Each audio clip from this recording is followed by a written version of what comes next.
नमस्कार दोस्तों, आज हम शुरू करने जा रहे हैं चैप्टर 3 द लिटिल गर्ल, जो कि कैथरीन मैन्सफील्ड द्वारा लिखा गया। तो आज हम इसको शॉर्ट में कवर करेंगे जल्दी से एग्जाम पॉइंट ऑफ व्यू की वजह से। तो इसमें एक लड़की है जिसका नाम, छोटी लड़की जिसका नाम है केजिया। तो वो उसके पापा से वो अपनी डरती थी और कहीं ना कहीं अफ्रेड होती थी, तो इसलिए उसको फियर था अपने पापा से। अब आगे हम देख जानेंगे क्यों था। तो जब उसके पापा सुबह ड्यूटी जाते तो उसके रूम में आते, उसको प्यार से दे के चले जाते। तो वो तभी उठती जब पापा की आवाज़ सुनी थी कि हाँ जूते मांग रहे हैं और बैग मांग रहे हैं ऑफिस जाने के लिए, तब वो उठ जाती। जब दोपहर इवनिंग का समय होता तब वो सीढ़ियों पे देखती कि ड्राइंग रूम से आवाज़ आ रही है। पापा कहते हैं टी लाओ, पेपर लाओ, तो उसकी मम्मी जाती जल्दी से टी दे देती और पेपर आया तो पेपर दे देती। फिर उसके पापा बोलते हैं स्लीपर्स लाओ, मेरी चप्पल लाओ, तो उसकी मम्मी कजिया को आवाज़ आती है बेटा पापा के जूते उतारो आके। तो वो जाती है, तो धीरे धीरे डरती डरती जाती दरवाजे खोलते हुए। फिर वो जाती फिर पापा के पास, फिर वहाँ बोलते कि उसके पापा चश्मा पहने हुए उसको देखते हैं, घूरते हैं। तो वो कहती कि हाँ आ जाओ पापा।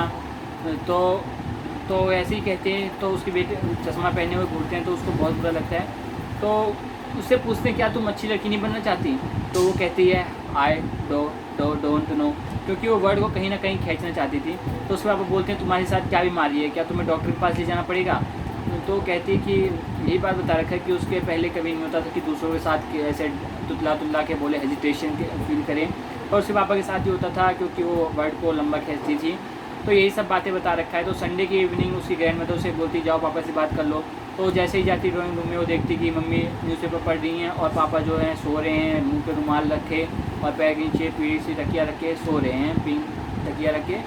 तो फिर जैसे उनको स्टोर पे बैठ के वो देखती रहती। उसके पापा उठते कि तुम तो लिटिल आउल लग रही हो, ब्राउन आउल जो मुझे घूरे जा रही हो। तो वो कहती, कुछ ना कहती। फिर आगे यही होता, ऐसे होता। फिर अगले दिन उसको बोला कि उसकी मम्मी, उसके ग्रैंड मदर ने बोला कि बेटा तुम्हारे पापा का बर्थडे आने वाला है, तुम एक अच्छे सा येलो सिल्क तकिया बना के दे दो। तो लड़की कहती है ठीक है। फिर वो शुरू कर देती कि कॉटन के कपड़े लाती है, फिर उसको तीनों तरफ से स्टिच कर देती है, बस चौथा साइड छोड़ देती है। और वो सोचती है कि इसमें क्या भरूँ। उसकी ग्रैंड मदर जो होती है वो गार्डन में गई होती है। उसने सोचा कि चलो जो भी मेरे पास कूड़ा दिख रहा है पेपर पर उसको भर देती हूँ। तो जाके देखती है अपने हर जगह ढूंढती, कुछ नहीं मिलता उसको। तो पापा के रूम में जाती है, वहाँ उसको टेबल पे कई सारे पेपर्स दिख रहे होते हैं अच्छे से। तो उन पेपर को देखती है, हाँ चलो इनको फाड़ के टुकड़ों में फाड़ देती है। फिर उस बैग के अंदर जो 3 तरफ से सिला होता है उसको उसमें भर देती है, फिर चौथा साइड भी सिल देती है। फिर रात को पापा बड़े गुस्से में होते हैं क्योंकि बहुत 30 का लेटर हो गया होता है स्पीच। तो उसके पापा कहते पूछते, नौकरों को बुलाते हैं, उनसे पूछताछ करते हैं, नहीं पता चलता। फिर कजिया की मम्मी उसके रूम में जाती है, पूछती बेटा तुमने कोई पेपर देखा था हमारे रूम में? तो जैसे कहती हाँ मैंने देखा था, मैंने उसको फाड़ दिया। तो उसको मम्मी उसको घसीट ले जाती है उसके पापा के सामने और कहती है, उसके सामने ला के खड़ी कर देती है। तो कजिया से कहा कि उसके पापा कहते हैं क्या तुमने किया? तो हिचकिचारा कहती है नो ऐसे कहती है।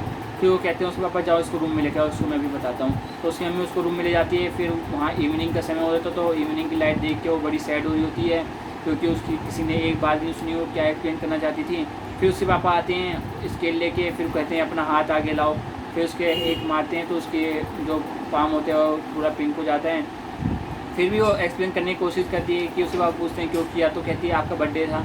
तो उसकी कोई नहीं सुनता, तो इसलिए वो उस समय रोने लगती है। तो ग्रैंड मदर आती कुछ देर बाद, उसको शॉल में लपेटती है, अपने ऊपर सुला लेती हैं। फिर वो कहती है बेटा पापा आज बड़े गुस्से में हैं तो हम कल बात करेंगे। तो यही सब बातें चलती रहती है। फिर वो कहती है कि तुम कल भूल जाओगे बेटा, पर वो कभी ये बात नहीं भूलती, इसलिए कहीं ना कहीं उनसे डरी रहती है। तो वही उसके पापा ने उसको एक सबक दे दिया कि तुम दूसरों की चीज़ कभी नहीं छुओगे बिना उससे पूछे, जो तुम्हारे काम की चीज़ ना हो। तो इसलिए उसके पापा ने उसको मारा। तो मैकडोनल्ड के घर पे देखती है क्योंकि उसके पेंस जो होता है उसमें एक छेद होता है। तो वहीं से देखती है कि उसकी बेटी जो माओ होता है उसने गर्दन पर लटा के, उसकी 2 लड़कियाँ उसके कोट के जेब पकड़ के लटक रही होती हैं। उसका लड़का जो होता है वो उसी तरफ पानी पाइप करते हैं, फिर भी उसका पापा कुछ नहीं करता उनके साथ, फिर भी हंसी मजाक में खेलता रहता है। तो ये सोचती है कि जब कजिया की कई तरह के फादर होते हैं। तो एक दिन कजिया की माँ बीमार होती है तो उसकी ग्रैंड मदर उसको हॉस्पिटल ले जाती है। फिर उसकी जो कुक होती है वो घर पे होती है एलिस, तो उसको सुलाने जाती है रात में। तो कजिया कहती है कि मुझे नाइट मेयर्स आते हैं। तो कहती है कि पहले मैं ग्रैंड मदर को बुला देती थी पर अब मैं किसको बुलाऊँगी? तो उसका जो कुक होती है वो एलिस, वो उसकी जुराब उतार के कहती है बेटा तुम अपने पापा को बुला लेना। फिर वो चली जाती है। फिर रात में उसको नाइट मेयर आता है। फिर वो उसको एक बुटचर होता है, उसके पास नाइफ़ होती है और बुरी सी स्माइल हंसता है, तो उसको यही सपने में आता है।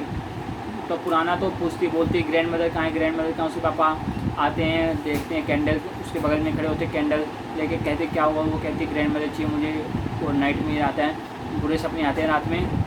तो यही सब बात होती है। उसके पापा वो बुझाते हैं कैंडल, उसको अपने साथ ले जाते हैं बड़े से बेडरूम में जहाँ पे सोते हैं वो, तो वहीं पर उसको कवर करके सुला देते हैं। फिर वो सोचती है कि कितनी देर में कि पापा कितने बिजी होते हैं, मैंने उनकी अच्छी ब्यूटीफुल राइटिंग ख़राब कर दी। तो यही बताया कि पापा इतने टायर्ड होते हैं, इससे जल्दी सो गए, उनसे उससे पहले सो गए।